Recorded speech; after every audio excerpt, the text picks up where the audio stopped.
Proud supporters of Africa this week.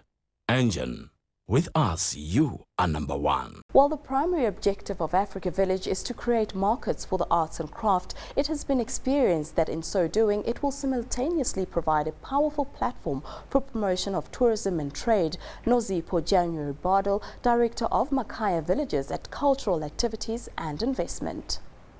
Makaya is really an arts and cultural development project. So that's its broader kind of brief.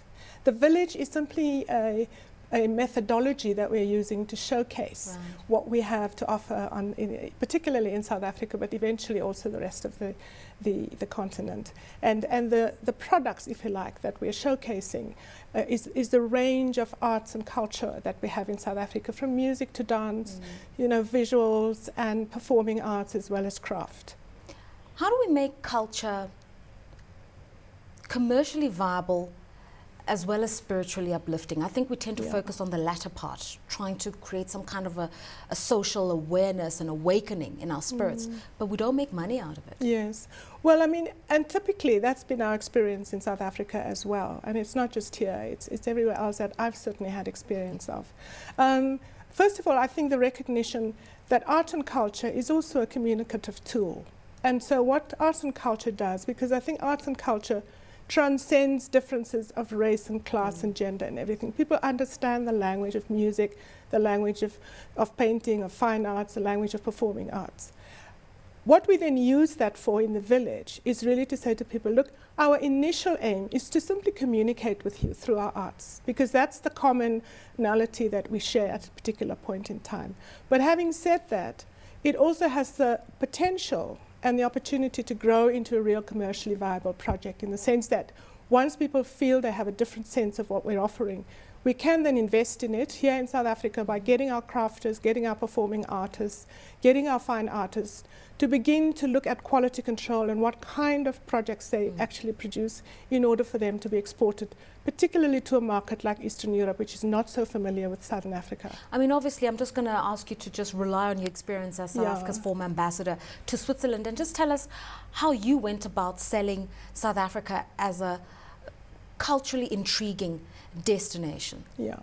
Okay. What I did is that, and I did a lot of things, but the one I will focus on is how we used it as a way of celebrating our 10th anniversary. Because as fate would have it, I happened to be there when we celebrated our 10th anniversary. And what we did at the time was to really say to the Swiss, look, you don't know what the new South Africa is about. There are some of you who are absolutely exhilarated by the fact that South Africa is a free country, but some of you actually saddened by that for all sorts of historical reasons. So what we did then, in order to, in a sense, reach both the people who liked us and the people who didn't like us, and my intention was really to focus on those who didn't like us, and then use the medium of arts and culture to create a common language between us. So for that whole year, I had a sort of promote South Africa for the whole year campaign project, and I used only arts and culture to get ourselves reconnected to that society. So visibility and dialogue. Exactly. Visibility through arts, through dance, through literature, through music, through our wines, through our cuisines, which we sold, in the shops in Bern and in Zurich, etc. You talk about brand appeal, and some would say that when you just look at a range of African art forms, they tend to be so localized. We tend to tell stories that speak to our personal histories as South Africans or Zimbabweans or whatever the case may be, and we don't try to use the images or the messages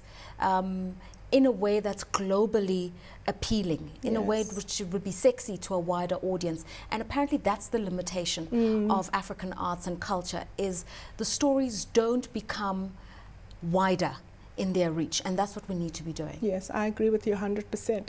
And just in testimony of that is that when, during the same year of 2004, what our ambassador then, Lindiwe Mabuza, did when she was in London is that she identified a whole range of crafters and artists in Britain who came down to South Africa, worked with our people down here, and what they did was to create a sort of a hybrid, something that was appealing to them but didn't lose its African essence. but something that would also be appealing to us. Right. So that's also one of the methodologies that I think we've learned from. And so we will get our markets out there to come and have a look, so that there's also a communication, there's an engagement with our local